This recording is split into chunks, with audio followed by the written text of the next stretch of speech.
आपल्या परिसरातील ताज्या बातम्या आणि घडामोडी सर्वात अगोदर पाहण्यासाठी कर्जत अपडेटला सबस्क्राईब करायला विसरू नका।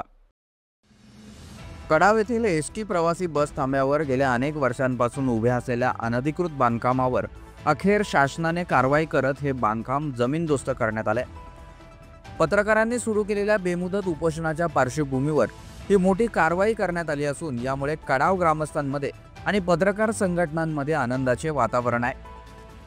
24 जुलै रोजी Karjat press association, Karjat press club व रायगड जिल्ह्यातील सर्व पत्रकारांच्या वतीने सुरू झालेल्या बेमुदत उपोषणानंतर प्रशासनाने 26 जुलैपर्यंत कारवाई करण्याचे लेखी आश्वासन दिले होते। हे आश्वासन फक्त कागदावरच न राहता त्याची अंमलबजावणी आज प्रत्यक्षात झाली। ग्रामपंचायत व पोलीस प्रशासनाने एकत्रितपणे कारवाई करून अनधिकृत बांधकाम हटवत अधिकृत बस थांबा मोकळा केलाय।